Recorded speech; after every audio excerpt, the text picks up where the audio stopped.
Calling all detectives. A man is murdered, and the only clue to his death is a hand of stud poker. That is the situation on this page from my casebook. The casebook of Jerry Browning, private detective. The private detective, like me, Jerry Browning, knows that no matter how lucky a killer seems, murder is always a losing gamble.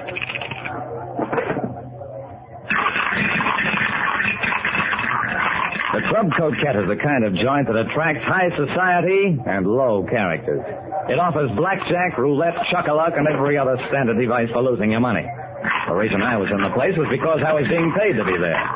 Ace Hogan owned the Coquette. Marty Wilson ran a rival joint out on River Road. Tonight, Ace and Marty were going to bury the hatchet, and my job was to make sure they didn't bury it in each other's heads. The people around the roulette wheel were betting $10 chips like nickels.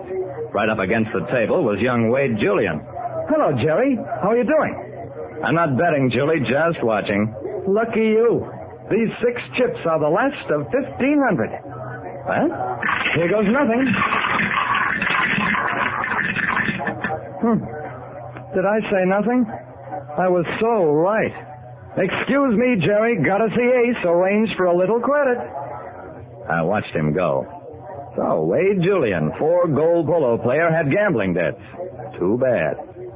I walked over to one of the 26 girls, picked up the dice cup, and bet $1 on 5s. I threw 1 5 4 times in a row, and 2 5s for the next 6 rolls. Not so good. Then I felt a hand on my shoulder. Ace Hogan, the boss. You picked the wrong number, Jerry. You should have took aces like me. Hey, wait a minute. These aren't house dice. This dame is cheating you. He glared at the girl. Sister, I don't stand for cheating. Scram out of here and take your crooked ivories with you. Ace turned on his heel and walked upstairs. A couple of minutes later, Marty Wilson, the rival joint owner, came in, nodded to me, and went upstairs. By then, the dice girl had taken her hat and coat and disappeared. I waited around for Ace and Marty to call me. I waited almost an hour. Then...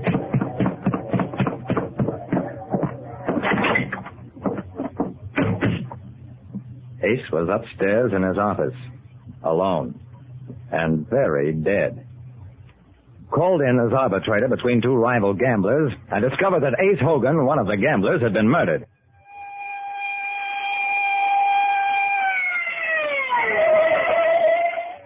Lieutenant Dawson of Homicide stared suspiciously at me.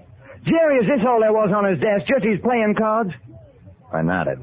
Ace's body lay slumped over the desk, as though he'd made a last desperate attempt to get help, or his killer. In front of him was a deck of cards and a hand of stud poker. The exposed cards were the 2, 3, 4, and 6 of diamonds. I picked up the 5th card, which was face down. It was the ace of spades. Dawson had a theory about that. Ace was playing 2-handed poker with somebody. They got into a fight. Ace had the losing hand and lost his life, too. I shrugged. Maybe. Ace was pretty busy tonight. He had a meeting scheduled with Marty Wilson, a run-in with a crooked dice girl, and even Wade Julian, the polo player, wanted to see him. When would he have time to play poker? Dawson didn't know. He was too busy taking down the names I mentioned and ordering the arrest of their owners. But I kept thinking of that poker hand.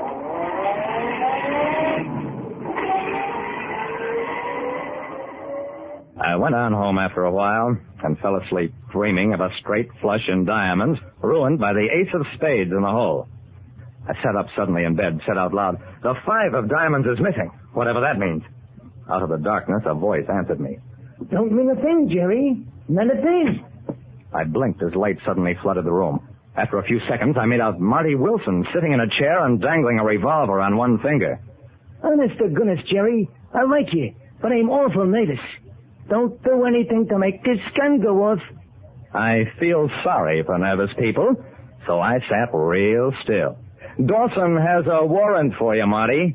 Yeah, that's why I'm nervous. Guy like me, a gambler, has no chance. They got me convicted in advance. Sure, I talked to Ace, but we got along fine. He was a square guy. We fixed up the merger, and I drove back to my own joint. Ain't a fair chance I got of anybody believing me. Look, Marty, I believe you. And the only chance you've got is to give yourself up. You're crazy. Okay, make yourself hard to find and see what happens when they do find you, Marty. He rubbed his chin thoughtfully. Yeah, I guess you're right. Okay, get dressed and make it snappy. I'm your prisoner.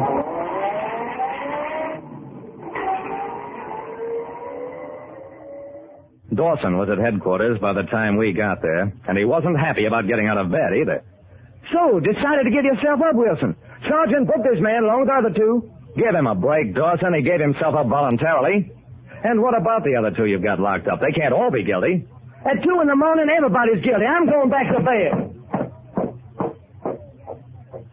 The next day, I got permission to talk to the other prisoners. The 26th girl was sitting alone in a lockup cell. She was still wearing the hat and coat I'd seen her in when she left the Club Coquette. Her eyes were red and swollen from crying. She kept insisting that she hadn't meant to cheat me at dice, and anyway, she didn't keep the money for herself, and besides, she wouldn't kill a nice guy like Ace Hogan. I listened for a while and promised to do what I could.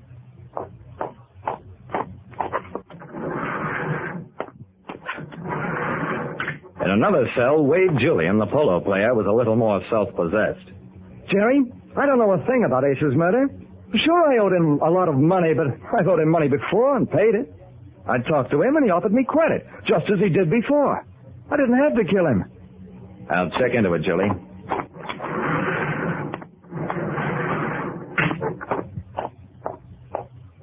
My last interview was with Marty, the gambler. I found him sitting on his cot, a deck of cards spread out before him. What are you doing, Marty? Playing solitaire? Yeah, a guy has to pass the time, doesn't he? Sure, Marty. Did you play poker with Ace when you saw him? Marty stared at me. We talk business. Why should we play poker? There were cards spread out on his desk. A poker hand, just like you've got spread out. Marty grinned. This ain't poker. It's blackjack.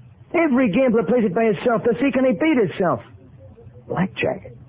Of course, it had to be that. Marty, in blackjack, the ace counts for 1 or 11. Add to that the 2, 3, 4, and 6, and you have 16 or 26. Why? 26. In his dying moments, Ace named his killer the 26th girl, who killed him because he found out she was a thief. That cracked it. I got the 26th girl upstairs, showed her the card layout. After a while, she lost her nerve and confessed. Ace had tried to make her give back the money she'd stolen with a crooked dice, so she shot him. Just a nice girl. Like I said, every killer thinks he's smarter than other people. But nobody can get away with murder. It isn't in the cards. Listen next time to Calling All Detectives, mystery drama, mystery quiz, and a chance for you to match wits with yours truly, Jerry Browning, Private Detective.